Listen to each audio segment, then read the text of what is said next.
Today we are diving into a controversial topic in the content creation community. I'm sure you've seen this comment somewhere before, and I'm sure you've also heard of creators being called out because they are refusing to share every single detail or information that their audience is requesting from them. So when a creator refuses to share every single detail, is it truly gatekeeping, or is the creator or influencer simply putting personal and professional boundaries in place? According to Later, gatekeeping on social media refers to the intentional withholding of information, knowledge, access, or opportunity, keeping these things all to yourself. Let's be honest, this is not always the case when it comes to creators and influencers. Now, for a lot of people, content creation is a business and not a hobby, right? And in any business, there are certain things that are private, right, or are confidential to businesses.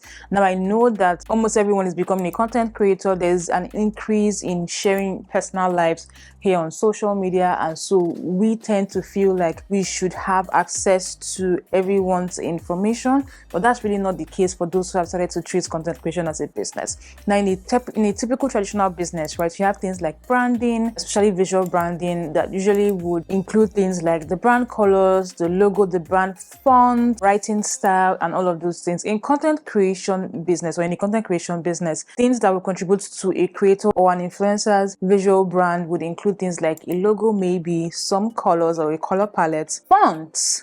Whether you like it or not, some fonts are particular to some creators. If you doubt that, remember I think about 2 years ago, there was a particular editing style that was very common when it came to captions or subtitles in videos. That was the Alex Hormozi style. Now, he did not come up with that form, but because he had done a series of videos and had edited his captions or subtitles that way, it was now named after him, and so anybody that used it was seen to be using the Alex Hormozi style of captioning or subtitling their video. I'm sure you also follow some creators or influencers and have become used to certain things that they do or use in their content. If you see someone else posting their content, you can tell that this is this person's content, maybe because of the way the person talks, even if it's a faceless video, maybe because of the way the person films or records their video, because of the way the person edits pictures. It may also be fonts. Now, I'm being particular about fonts because I see people saying, oh my god, creators are even gatekeeping fonts.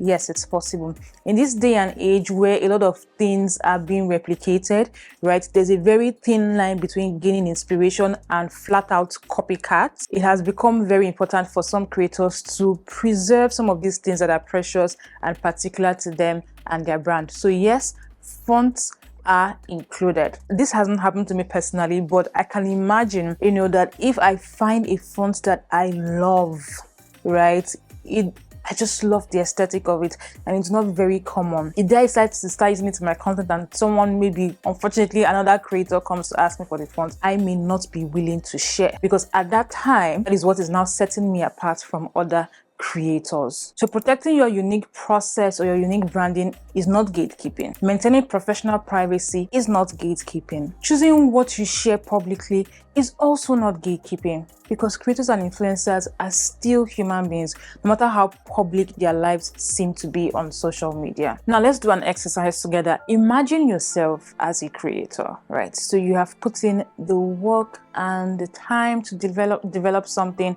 So let's say maybe you are a mobile photographer, okay? And over time you've developed some presets, or let's say a preset in, for instance, a Lightroom app that you love, right? And when people see these pictures, they can tell that these are your pictures because of the filter. Presets are filter, in case you're not sure.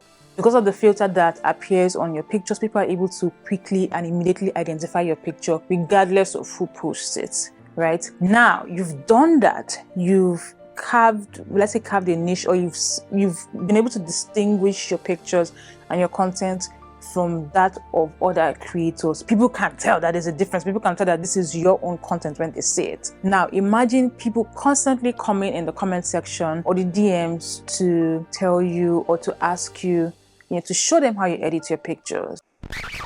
That's your competitive edge, that's your competitive advantage. So when creators refuse to share certain things like this, then please understand, as a fellow creator and even as a creator. Unfortunately, not a lot of people have the patience, right, to put in the work to distinguish themselves. Right, everything is a trend. Once something becomes popular or people see something that they like, they want to replicate it, and before it's all over. It's all over the internet. It's all over social media. It's all over Instagram. Can you imagine how frustrating that would feel if that were you? Now, you as an audience need to also set or have realistic expectations, right? So because creators and influencers have decided to make some parts of their lives public, doesn't mean that they need to make all parts of their lives public, right?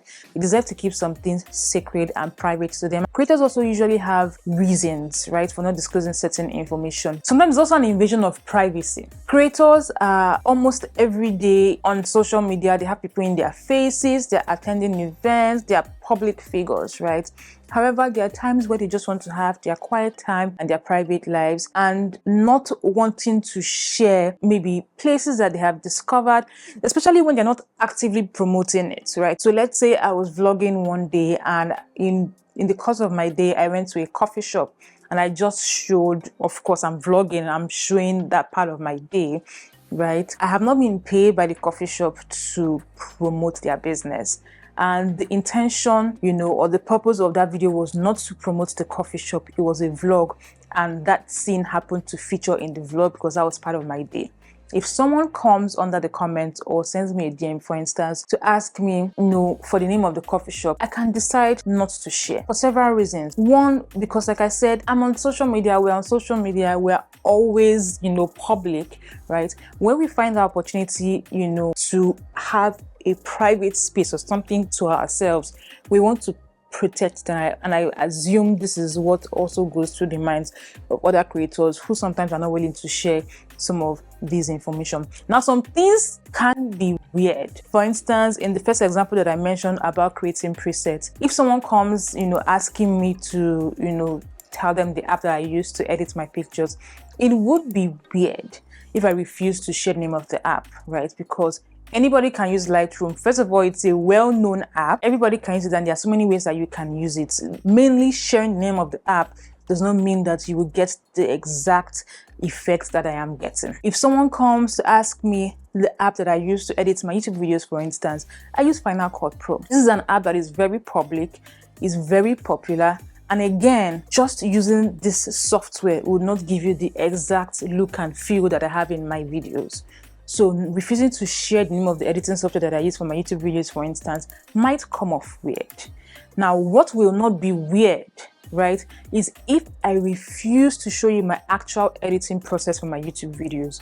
If I refuse to show you my actual editing process for my photos in Lightroom. Are you getting the difference? I hope you are. So how then do we create a supportive environment so that we don't keep coming back to this accusation of gatekeeping even when it's not gatekeeping?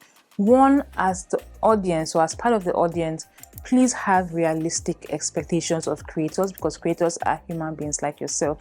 I'm sure in your personal lives, there are things that you hold dear and sacred to you that you do not want to share. Creators deserve to have cherished things and cherished moments without being compelled to share it with their audience. Two, please focus on your own growth. And I mean this in the best way, right? So like I said, there's now a very thin line between drawing inspiration from other people's content and just copy and paste. You do not have to, use the specific font that someone is using to grow as a creator. You do not need to use the specific presets that a creator is using to grow. You do not need to edit your videos a specific, like the actual specific way a creator is editing theirs to grow on the platforms that you've chosen. Find your own style, right? Find things that are unique to you. That even helps you to set yourself apart from other creators. People are complaining about the duplicity of content on social media these days. Everyone is complaining that everybody's doing this sort of content, or everybody's doing that sort of content. So find ways to set yourself apart from others in the creator industry. Third, please ask constructive questions. Sometimes some of these questions come off as rude and a clear invasion of privacy. And four, appreciate the content that is being shared. Like I said, creators and influencers are human beings too, and they deserve to keep some things private and secret to them. Appreciate the content that you are seeing and engage with it, and do not get so fixated on those things that you want them to share that they are not sharing. It's their life and not yours. Now, for fellow creators and influencers, please be clear about your boundaries. I know some people, some influencers are very vocal about boundaries. For instance, Jackie Aina would tell you flat out things that she would never share, right? Because those are her private moments. Those are things that are private to her. For quite a long time, people have been talking about her sharing her wedding, and she clearly said she's not going to share that. And that is her setting her personal boundaries. So as a creator, as an influencer, please do not be scared to communicate your professional and personal boundaries to your audience so that they also have realistic expectations of you. And please do not feel guilty about maintaining your privacy. God forbid, if anything happens to anyone, people would mourn for a bit, but they will move on and find the next best creator or the next favorite creator. So if you've decided that some areas of your life are no-go areas, some areas of your process are no-go areas, then stick to it unapologetically. Now, please remember that creators are humans and not content dispensing machines, okay? So respect goes both ways, both from the creator and from the audience. Respect boundaries, recognize boundaries, respect boundaries, and let's have a healthy or a healthier community here on social media. I'll see you in my next video. Till then, stay safe, stay fabulous, stay blessed. Goodbye.